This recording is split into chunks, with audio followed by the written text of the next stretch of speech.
Hello students, एक नया किस्म का क्वेश्चन है। जरा सा देखिएगा, इसमें थोड़ा सा दिमाग है, इसमें जरा सा स्थिर से और शांत से देखिएगा तो कई क्वेश्चन आपके आसान हो जाएंगे। फर्स्ट कह रहा है find the first negative terms of the sequence 2000 1995 1990 1985 dash dash dash. ये मेरा सीक्वेंस है, गिवन है इस क्वेश्चन में। ये दूसरा क्वेश्चन है इधर, तो ये हमको सीक्वेंस इसमें बता रहा है कि अगर ये एपी में गिवन है, सीक्वेंस में गिवन है, तो हमको बताना है कि इसके जाते जाते देखिए 2000 से 1995 1990 1985 घट रहा है। इसका मतलब एक समय आएगा घटते घटते कोई ना कोई नेगेटिव नंबर आना शुरू हो जाएगा। नेगेटिव में पहले जीरो आएगा या जीरो से कम आना शुरू हो जाएगा। जैसे ही कम होगा वो नेगेटिव हो जाएगा। तो जो नेगेटिव नंबर आने लगेगा तो उसमें कोई ना कोई पहला होगा, तो वो पहला नेगेटिव टर्म कौन होगा यही निकालना है। तो देखिए हमको दिया हुआ सीक्वेंस 2000 1995 1990 डैश डैश डैश, यानी इसका फर्स्ट टर्म हमारा 2000 और कॉमन डिफरेंस हो गया 1995 में से 2000 घटाएंगे तो -5, 1990 में से 1995 घटाएंगे तो -5, यानी इसका कॉमन डिफरेंस -5 आ रहा है, इसीलिए घटते जा रहा है।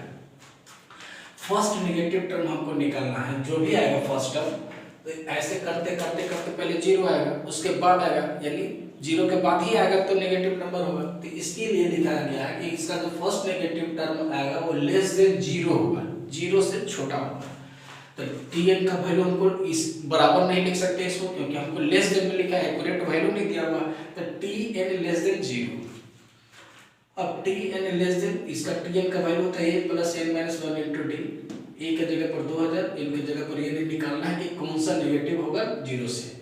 तो n माइनस 1 इंटू डी का वैल्यू -5, इसको सोल्व किया तो 200 माइनस 5n प्लस 5 होगा, माइनस के गुना होगा तो ये हो गया जगह 5n, ये 5 जुड़ जाएगा तो 2005 माइनस 5n, ये इधर चला जाएगा तो 2005 लेस देन 5n, n का वैल्यू निकलेगा तो ये 5 से डिवाइड हो जाएगा।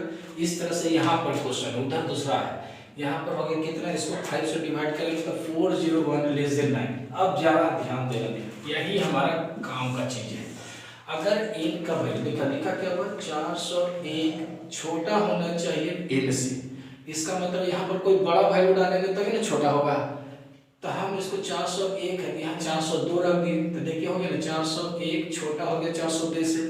जब छोटा हो गया इसका मतलब इस कंडीशन को पूरा कर रहा है। इसका अर्थ ये हो गया कि ये 402वां टर्म जो होगा वो पहला नेगेटिव आएगा, यही लिखा गया 402 जो टर्म्स होंगे वो नेगेटिव होगा। तो ये तो n पता हो गया। अब देखते हैं कि वो जो नेगेटिव होगा वो वैल्यू कितना होगा। तब इसके लिए हम T402 यानी 402वां टर्म निकाल देते हैं, यानी a plus n minus 1 into D, 2402 minus 1 into -5, इसको गुना करेंगे तो 210 और ये माइनस माइनस प्लस 500। इसमें से देखिए ये प्लस हो गया, ये 2000 में से 2010 जाएगा तो -10 और प्लस 5 घट करके -5, यानी इसका वैल्यू जो 402वां टर्म आएगा वो -5 आएगा।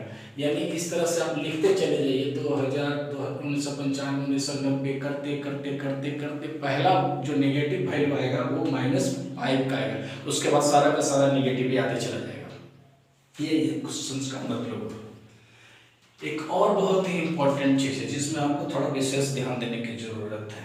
ये 5वां शायद पार्ट होगा, सारा पार्ट को जरूर देखिएगा, बिना पार्ट के अलग देखते हुए सभी दूसरे से लिंक बना हुआ रहता है। और चूंकि बनाना तो चाहिए एक ही पार्ट में सारा चीज को, लेकिन बहुत ज़्यादा वीडियो होगा और हम ऐसा महसूस होता है कि कोई भी बच्चा करीब 1.5 घंटा 2 घंटा के वीडियो देखना नहीं पसंद करता और वो खेल खेल में ही सीखना पसंद करता है, तो इसीलिए उसको छोटा छोटा पार्ट बना दिया है। देखिए क्वेश्चन है how many terms are identical in 2 AP। इसमें 2 AP दिया हुआ है, 2 4 6 8 अप टू 100, यानी ऐसे ऐसे करते करते 100 टर्म इसके अंदर है। और इसमें एक दूसरा सीरीज दिया हुआ AP दिया हुआ 3 6 9 dash dash dash up to 80, यानी इसमें दिया हुआ है 80 टर्म, 80 पोजीशन, और इसमें दिया हुआ 100 टर्म। ये दोनों AP में कहता है कि कॉमन कितना नंबर होगा जो बिल्कुल मिलता हो, इसमें और इसमें दोनों में मिलने वाला नंबर चाहिए, कितना नंबर मिलेगा। नया किस्म का क्वेश्चन है।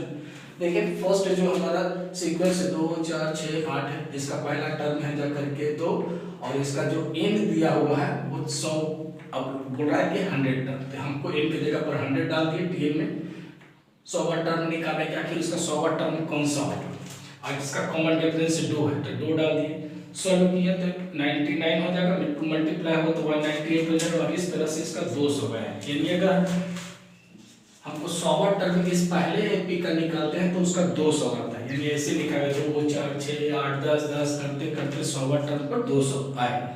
यानी 200 से आगे नहीं जाना है। इसमें देखते हैं कि इसका 80 जो टर्म होगा वो कौन सा होगा। तो इसका a प्लस या 369 है, इसका कॉमन डिफरेंस 3 है, तो 3 प्लस 80 माइनस 1 इंटू 3, यानी 3 प्लस इसको घटा देते 79 में 3 के तो 237 है, जोड़े तो हमको 240 है। यानी इसका जो 80वां टर्म होगा सेकंड एपी का वो 240 होगा। अब ध्यान दीजिए, यहाँ एक बात और समझना है। बात यह है कि पहला में 200 तक ही आ रहा है वैल्यू और दूसरा में 240 आ रहा है, तो मिलने वाला जो भी नंबर होगा कम वाला में मिलेगा, 200 के अंदर में मिलेगा, 200 के बाद नंबर ही नहीं है तो 240 वाला में तो मिलेगा ही नहीं। तो मिलेगा ही नहीं, इसका मतलब हमको ये हो गया कि ये हमको 200 के अंदर में ही नंबर को निकालना है।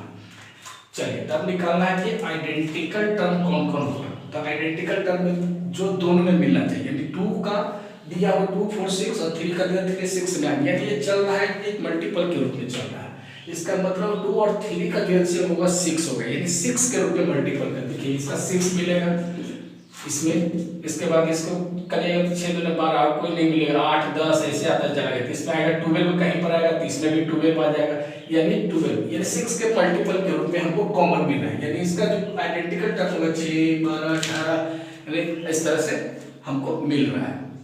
तो ये अपने आप में एक खुद सीक्वेंस एपी का बन जा रहा है। तो ऐसी स्थिति में हम देखते हैं कि 6 12 18 करते करते कहाँ तक जाना है, 200 तक जाना है, उसमें केवल टर्म है। तो निकाल देते हैं n plus n minus 1 into D, यानी 6 plus n minus 1 into D, यानी कितना है, n के जगह पर 6 डाले तो 6 से 6 कट गया, n का वैल्यू 6 आ गया।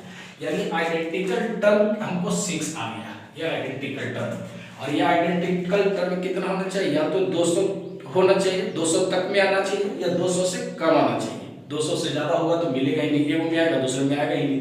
तो 200 से कम होगा, इसीलिए चूंकि इसमें कोई डिफिनिट वैल्यू नहीं है, इसलिए आपको लेस देन एन इक्वल के या तो 200 हो जाए या 200 से कम हो जाए। तो हम लोग n का वैल्यू निकालेंगे, 6 से डिवाइड हो गया 200/6 करेंगे तो 33 होल 1/6 ये आ रहा है। यानी एक 33वां से थोड़ा सा ज्यादा, फिर पॉइंट में तो आता नहीं है, तो हम 33 से थोड़ा सा ज्यादा से अच्छा है कि हमको क्या लिखना पड़ेगा, 33वां टर्म। 33 को तो कम से कम जरूर मिलेगा, 33 से ज्यादा, तो 33 से ज्यादा पॉइंट में तो कोई टर्म होगा नहीं, या तो 34 होता या फिर 33 होता, तो 34 तो है नहीं, अब 33 से ज्यादा है, इसका मतलब 33वां टर्म मिलेगा। इस तरह से n जो हो गया 33 हो गया। इन आइडेंटिकल टर्म जो इस सीक्वेंस में होगा दोनों का 33वां टर्म दोनों में मैच करेगा। ये यूनिक दोनों क्वेश्चन है, ये सीरीज से जो वीडियो आ रहा है उसमें जरूर देखिएगा और समझ ही जाएगा। अभी और चलेगा, बहुत सारा सीरीज चलेगा, अब एकदम बिल्कुल एकदम टाइम से, ये करीब करीब 4-5 बजे वीडियो अपलोड हो जाता है सुबह का। आप उसको देखिए, सुबह सुबह स्कूल जाने से पहले अगर देख लेते हैं तो बहुत अच्छी बात है।